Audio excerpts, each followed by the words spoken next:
యెషయా గ్రంథం 54వ అధ్యాయం అందరం కలిసి 10వ వచనం చదువుకుందాం. పర్వతములు తొలగిపోయినను, మెట్టలు తత్తరిల్లినను, నా కృప నిన్ను విడిచిపోదు, సమాధాన విషయమైన నా నిబంధన తొలగిపోదు అని నీ యందు జాలిపడు యెహోవా సెలవిచ్చుచున్నాడు.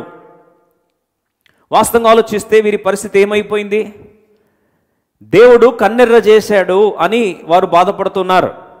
ఉగ్రత వెంబడి ఉగ్రత వస్తుందని వారు కుదేలైపోతూ ఉన్నారు. దేవుని యొక్క శాపము తట్టుకోలేక గుండె పగిలి శోకంలో మునిగిపోయి ఉన్నారు. కుటుంబాలు విచ్ఛిన్నం అవడమే కాదు, విధవరాలు అవ్వడం మాత్రమే కాదు, ప్రియులను కోల్పోవడం మాత్రమే కాదు, ఒక్కసారి వారు కట్టుకున్న మేడలన్నీ కూడా పేక మేడల్లాగా కూలిపోయాయి. చివరికి కొద్ది కిందకు వస్తే 7-8 వచనాలు కలిసి చదువుకుందాం. నిమిషం మాత్రము నేను నిన్ను విసర్జించి తిని, గొప్ప వాత్సల్యముతో నిన్ను సమకూర్చెదను, మహోద్రేకము కలిగి నిమిషం మాత్రము నీకు విముఖుడనైతిని. ఆలోచించండి, దేవుడే దూరం వెళ్ళిపోతే, దేవుడే ముఖము చాటేస్తే, ఆదుకోవాల్సిన వాడే, ఆదరించాల్సిన వాడే అనాథగా విడిచిపెడితే వారి పరిస్థితి ఎలా ఉంటుందో యెషయా గ్రంథం 54వ అధ్యాయంలో దేవుడు జ్ఞాపకం చేస్తుంటే, ఇప్పుడు దేవుడు మాట్లాడుతూ అంటున్నాడు, ఇలాంటి పరిస్థితుల్లో గొడ్రాల పిల్లలు కనిన దానా జేగీతమెత్తుము. ఈరోజు నువ్వు ఆనందించాలి, ఆరాధించాలి. ఎలా ఆరాధిస్తాను ప్రభువా? How can this be possible when my situation is so tough? How can you open my mouth and worship the? అప్పుడు అంటాడు 8వ వచనం, మహోద్రేకము కలిగి నిమిషం మాత్రం నీకు విముఖుడనైతే నీ నిత్యమైన కృపతో నీకు వాత్సల్యము చూపుదును అని నీ విమోచకుడు యెహోవా సెలవిచ్చుచున్నాడు. 10వ వచనం అందరం కలిసి చదువుదాం. మనందరినీ ఆదరించాలని దేవుడు ఎంతగానో ఆశపడుతున్న ఈ యొక్క వచనాన్ని దేవుడు మనందరికీ విరిచి పంచిపెట్టును గాక. పర్వతములు తొలగిపోయినను, మెట్టలు తత్తరిల్లినను, నా కృప నిన్ను విడిచిపోదు. విడువని దేవుని కృప.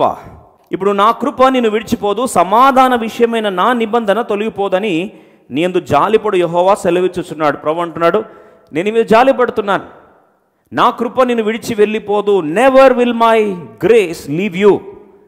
అందరు నేను విడిచి వెళ్ళిపోయినా, నువ్వు అనాథగా అయిపోయినట్టు భావించినా, నేనే నీకు వ్యతిరేకంగా అయిపోయినట్టు నువ్వు భావించినా, శాపాల మధ్యలో చిరిగిపోతున్నట్టు నీకు అనిపించినా, నీకు ఒక శుభవార్త చెప్పాలని ఆశపడుతున్నా. నా కృప, my grace will never leave you. నా కృప నేను విడిచి పోదు. అందరం కలిసి 9వ వచనం చదువుకుందాం.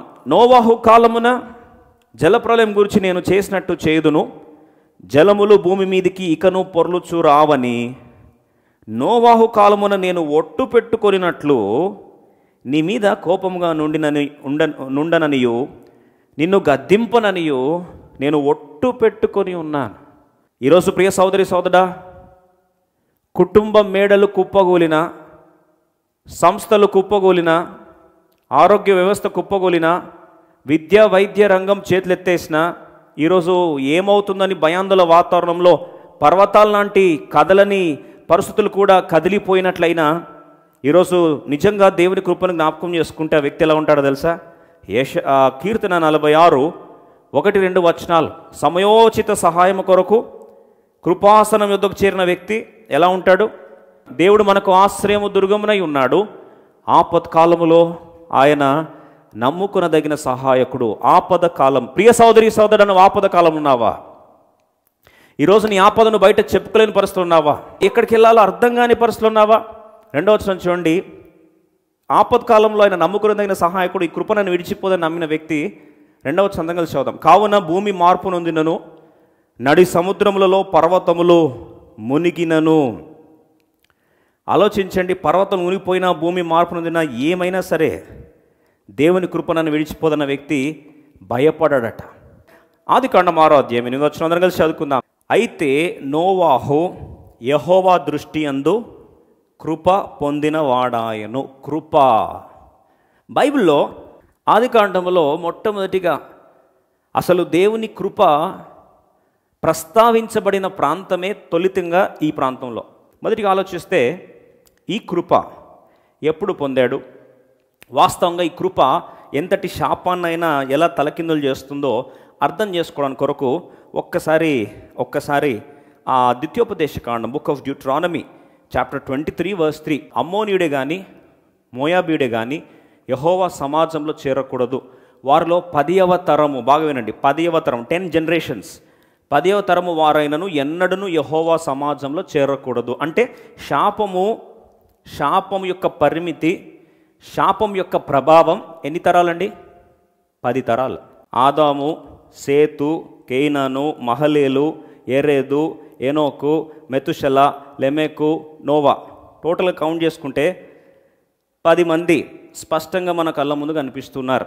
భూమిని యెహోవా శపించినందువలన, ఇప్పుడు భూమిని శపిస్తే ప్రపంచంలో వచ్చేవన్నీ కూడా దేని నుంచి వస్తాయండి? భూమిలో నుంచి వస్తాయి.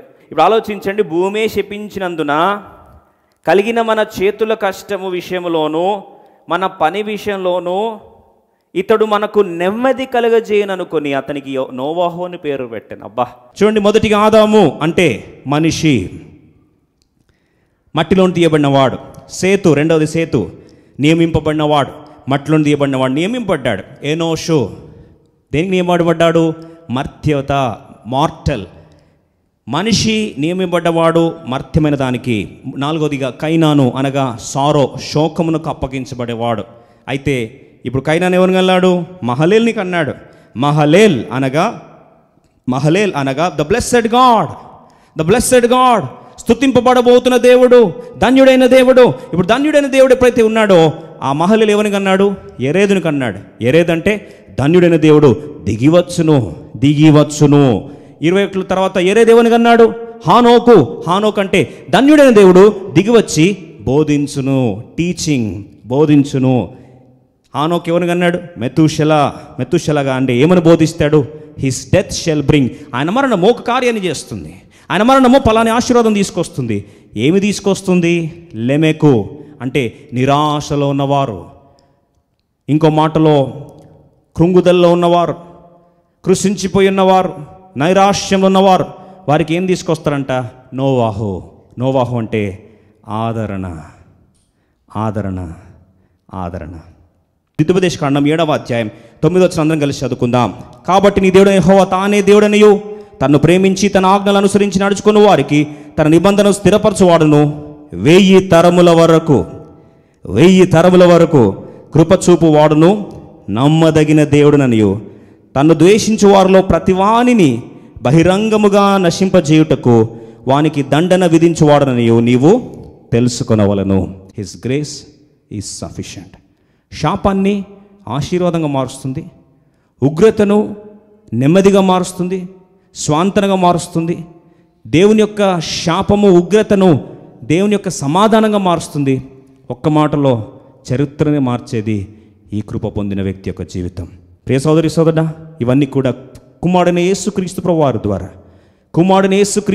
ద్వారా మనం ఆయన మరణ, భూస్థాపన, పునరుద్ధానం ద్వారా మాను మీద వేలాడవాడు శాపగ్రస్తుడని మన శాపం తను భరించి, తరతరాల శాపమును తను భరించి శాపగ్రాహి అయి ఈరోజు ఆశీర్వాదమును, నెమ్మదిని, సమాధానమును దేవుడు మనకు సమృద్ధిగా దయచేసిన ఆ ప్రభుని మనం ఆరాధించితే ఎంత బాగుండు కదా.